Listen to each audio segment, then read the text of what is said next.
Okay, so welcome to the first of these video tutorials on the chapter test review for the laws of motion for AP IB Physics Year 1. We're going to start off by looking at these practice problems that are below the chapter outline. So we have a force F that's being pulled at 20 degrees, and we want to know what the F net is. Okay, so what I want to evaluate is what is the net force along the horizontal direction. So if I sum my forces in the x direction, I have this applied force in the x direction, and then I have the frictional force in the opposite direction. So that would be equal to the x component of that applied force minus the frictional force equaling our sum of our forces. But that x component of that applied force is F times cosine theta minus the frictional force. And then if we evaluate this now, we get 50 newtons times cosine of 20 degrees minus 9.8 newtons. And so if you go through that, I got 37.2 newtons. If I want to know what the acceleration of the block is, well, now that I know the F net, I can just take that number and divide it by the mass. So I take the 37.2 newtons divided by the 5 kilograms, and that gets me a value of 7.4 meters per second squared. Now, if I want to know the value of the normal force, this is a little bit trickier because I have the downward force of gravity, my mg, going down. I know that the normal force must also go up. And then I also know that there's this y component of that applied force also going up. So since I know this block is not accelerating vertically, that means the sum of the forces in that y direction is 0. So I'm going to say the two forces going up, the normal force plus the force in the y, minus the mg equals 0. And then if I add the mg over, subtract the fy, what I get is the normal force equals mg minus fy. And if you plug in the numbers for that value, it's 49 newtons minus 50 times sine of 20, I got 32 newtons. Which notice that it is less than the force of gravity. The force of gravity was 49 in this case. If I want to know what the coefficient of friction is, that's from the Fun equation. The frictional force equals the coefficient times the normal. So the ratio of the frictional force to the normal force is going to be my coefficient. So I have 9.8 newtons worth of friction divided by the normal force that I just found, 32 newtons. The newtons cancel out, and we get a value of 0.31. And that is a kinetic coefficient, since we know this block is sliding. All right, the second one, we are looking at a modified Atwood's machine, and this is a nice question that you get an expression in terms of g's, and you don't need to actually plug in numbers.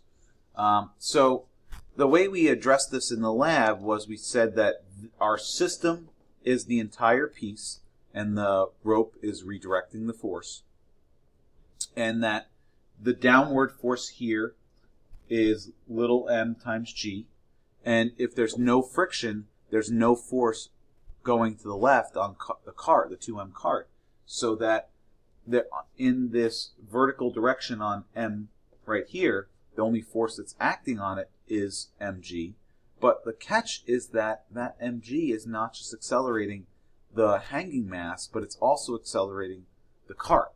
So if I do A equals the sum of my forces over m, my sum of my forces is just this mg. There's no friction going in the opposite direction on the cart, and the mass that's accelerating is not just little m, but it's little m plus 2m.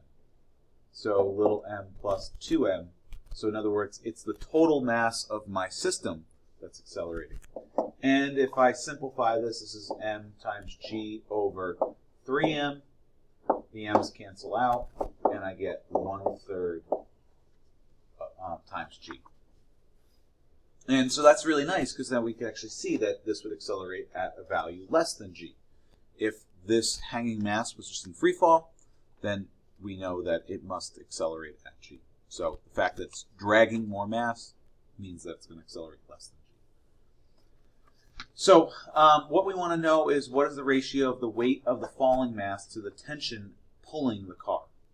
Okay, so we know that by the third law, what we know is that there's a tension force going up here, and there's a tension force going right there, and those two forces are the same.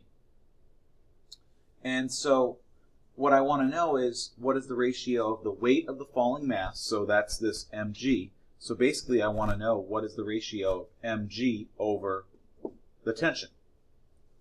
Okay, so I already know mg. I got to figure out how I can find the tension. Now there's a couple ways of doing it. You could either look at the hanging mass right here and call this my system, and then look at the force down and the force up. Or what I'm going to do to figure out the value of t is I'm going to look at this as my system.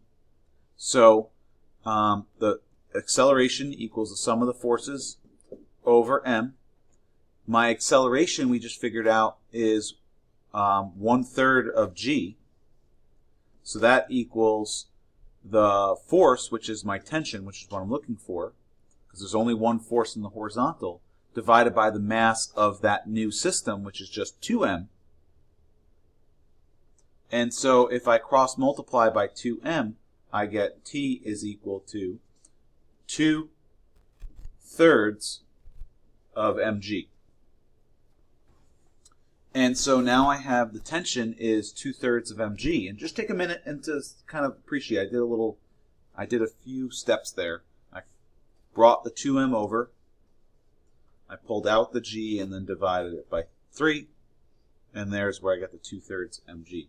So the ratio of these is mg over 2/3 mg.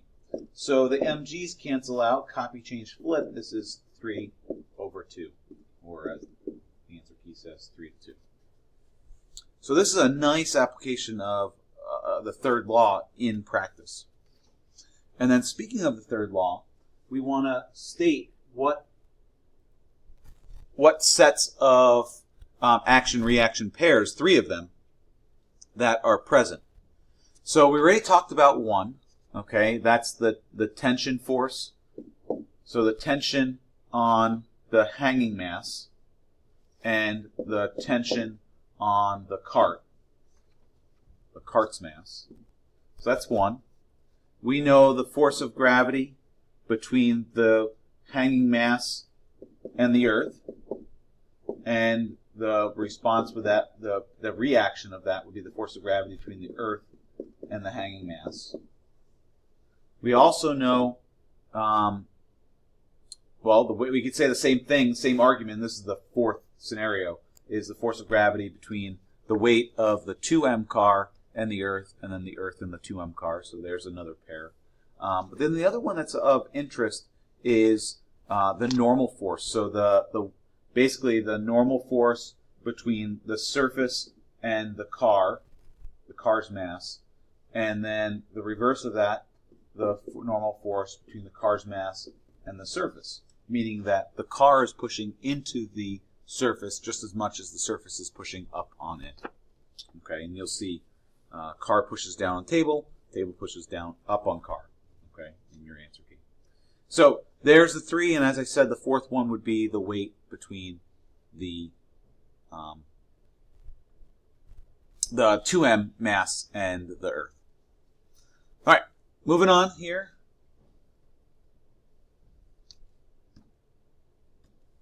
We have number 3, and we'll probably wrap up this first video after this. We have three forces that are interacting on this hanging object. And so the important thing here is that if I want to know which one has the greatest magnitude, then what I do know is that since this object is not moving, so I'll call this A in the X and then this A in the Y, what I have is A in the X is equal to B, and then my weight is equal to my AY. So if I want to know which one's greatest in magnitude, I know that letter A is the greatest because it's the third side of the triangle, and the hypotenuse is always the largest side, and each one of its legs is equal to one of the other vectors. Okay, so A is the greatest. So you could say, since AX is equal to B, AY is equal to the weight, A must be bigger than both of those sides by the Pythagorean theorem. So with that being said, if I want to know the expression of W, if I want to write that in terms of A, well, I know that it's equal to AY, which is equal to A times, in this case, if the angle here is theta, alternate interior angle says that the inner angle also must be theta. So this is A times sine of theta. And then likewise, B is got to be equal to A sub x. So this is A times cosine of theta.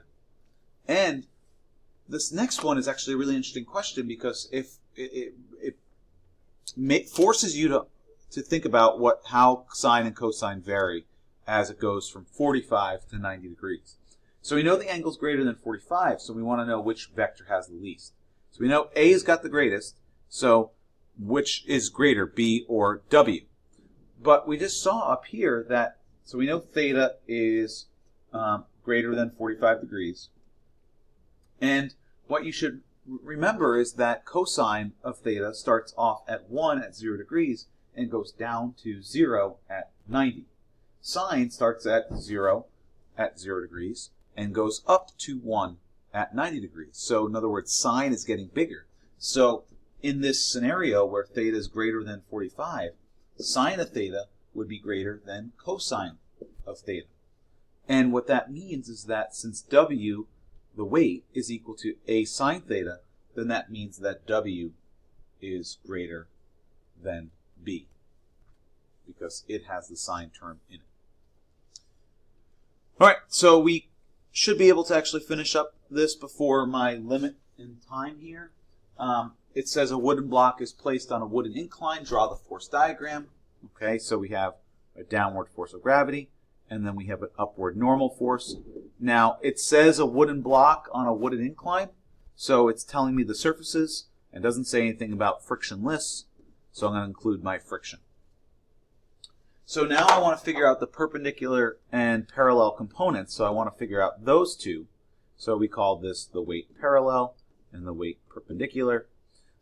So the parallel component is the weight, the mg sine theta.